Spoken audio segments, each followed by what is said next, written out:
নমস্কার, আমার হেসেলে গল্পতে আপনাদের সবাইকে স্বাগত। আর এই আমার হেসেল মানে আপনাদেরও হেসেল। এই হেসেলে আজকে তৈরি হবে একদম বাঙালিয়ানাভাবে আলু, পেঁয়াজ আর ডিমের অমলেট করে সর্ষে বাটা দিয়ে ঝাল। সর্ষের সাথে কিন্তু অন্য কিচ্ছু দেব না। ডিমের অমলেটটা করে নেব। অল্প পেঁয়াজ কুচনো দিয়েছি, এক গাদা পেঁয়াজ দেব না। ডিমগুলোকে ভেঙে নেব। আমি নিচ্ছি 3টে ডিম। 3টে ডিম দিয়ে আমি করব। একটু হলুদ দিয়ে দেবো, একটু নুন, একটু চিলি ফ্লেক্স দেব, যেহেতু আমি চিলি ফ্লেক্স খেতে ভালোবাসি। আর কাঁচা লঙ্কা একদমই নেই, তার জন্য কাঁচা লঙ্কাটা দিতে পারলাম না, না হলে আমি কাঁচা লঙ্কাও একটু দিতাম। আর আমাদের এখানে রবিবার আর বুধবার হাটবার, সেই হাটবারে পাওয়া যায়। আমরা গ্রাম ঘরে থাকি তো। আর দিয়ে দিলাম একটু গোলমরিচের গুঁড়ো আর একটু রসুন পাউডার, গার্লিক পাউডার একটু দিয়ে দিলাম। দিয়ে ভালো করে ফেটিয়ে নেব। ভালো করে ফেটালে ডিমটা বেশ নরম হয়, স্পঞ্জি হয়। তার আগে দেখিয়ে দিই, আলু পেঁয়াজ তো দেখিয়েছি, একটু টমেটো আর সর্ষে বাটা, সর্ষে আর কাঁচা লঙ্কা বাটা আছে এখানে। অল্প তেল দিয়ে অমলেটটাকে ভেজে নেব। অমলেট ভাজতে বেশি তেল লাগে না, অল্প তেল দিলেই হয়ে যায়।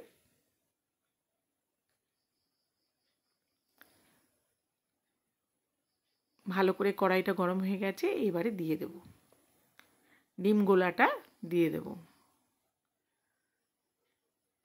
অমলেটটা ভাজবো, কিন্তু একদম পোড়া পোড়া করে ভাজবো না, বেশ হালকা করে ভেজে নেব।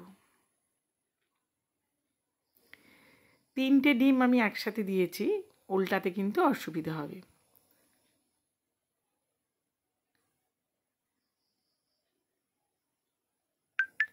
আমি এইভাবে তুলে দিলাম, ডিমের গোলাটা এদিকে চলে এলো, আবার এটাকে ভাজ করে দেবো, এদিকেরটাকে আবার ভাজ করে দেবো। হ্যাঁ, এইভাবে আমি করে নেব।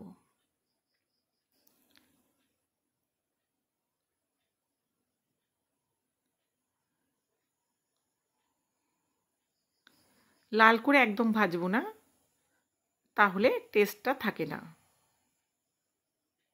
একটু ঢাকা দিয়ে দিলাম, আঁচ কিন্তু একদম কমানো আছে, আঁচ কিন্তু বাড়ানো নেই, তাহলে তো পুড়ে যাবে, তাই না? ভারী হয়ে গেছে, উল্টানো যাচ্ছে না। ঠিক আমি ভেজে তুলে নেব। দেখুন আপনারা,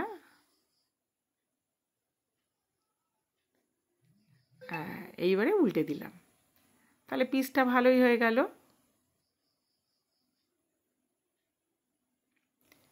এই বড়টাকেও কেটে দেব।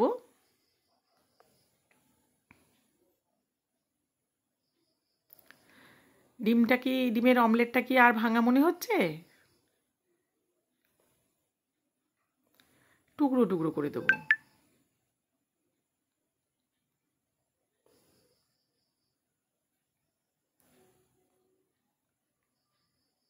হয়ে গেছে, এবার এগুলোকে নামিয়ে নেব।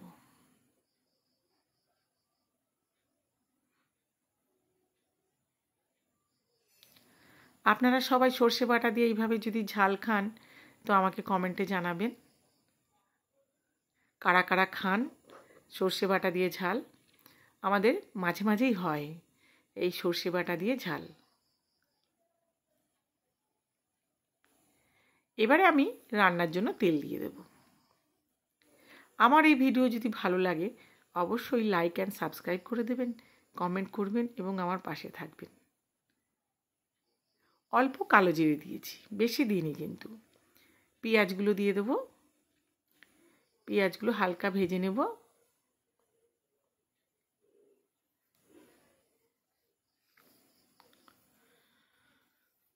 এই ডিমের ঝাল আর বেশ শুকনো ভাত দিয়ে খেতে আমার খুব ভালো লাগে। আর ডিমের ঝালটা বেশ ঝাল ঝাল হতে হবে।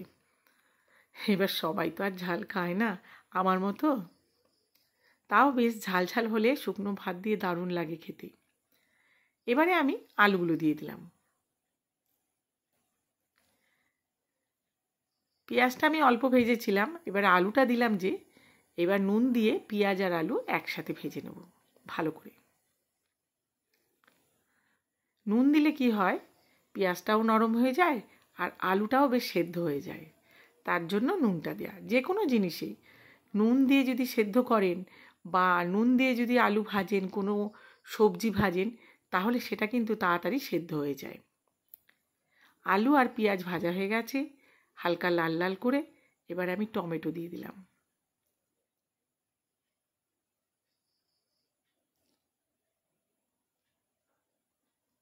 কাশ্মীরি লঙ্কা দিয়েছি আর একটু রসুন পাউডার দিয়েছি। যেটা আমি দিলাম শুকনো, সেটা হলো কাশ্মীরি লঙ্কা আর রসুন পাউডার। অল্প রসুন পাউডার দিয়েছি, সর্ষে দিয়ে যেহেতু ঝাল করছি, এক গাদা বেশি রসুন দেব না, অল্প একটু রসুন পাউডার আমি দিয়েছিলাম। আর যদি রসুন পাউডার না থাকে, আপনারা 2-3 কোয়া রসুন থেতো করে প্রথমে তেলে দিয়ে দিতে পারেন, তাহলেও হবে। যে রসুন পাউডারই দিতে হবে এমন কোনো কথা নেই। 2-3 কোয়া রসুন থেতো করে তেলে দিয়ে দেবেন, তারপরে পেঁয়াজটা দেবেন, তাহলে বেশ রান্নাটা ভালো হবে। নেড়ে চেড়ে আমি অল্প জল দিয়ে দিলাম।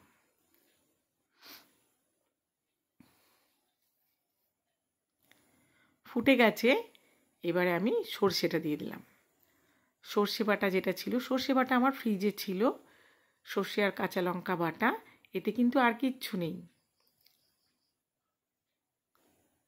এখন আলুটা একটু সেদ্ধ হবে, একটু ঢাকা দিয়ে দেব। আমি সর্ষে দিয়ে যে জিনিস খাই, বেশিরভাগ আমি শুধু সর্ষে দিয়েই খাই। শুধু সর্ষের আলাদা একটা স্বাদ থাকে।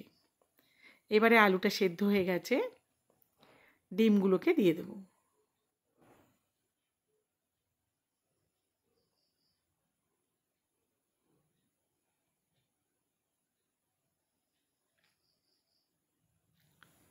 ডিমগুলো দিয়ে একটু নাড়াচাড়া করে দিলাম।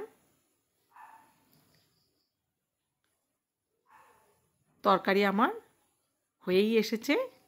একটু নুন কম ছিল, নুন দিয়ে দিলাম, অল্প একটু চিনি দিলাম, শুধু ব্যালেন্স হওয়ার জন্য। টমেটো দিয়েছি, তার জন্য একটুখানি চিনি দিলাম। গোলমরিচ দিয়েছি, চিলি ফ্লেক্স, আমি চিলি ফ্লেক্স খেতে ভালোবাসি, জানেন আপনারা, একটু দিয়ে দিলাম। বেশ ঝাল ঝাল টেস্টি দারুণ হয়েছিল।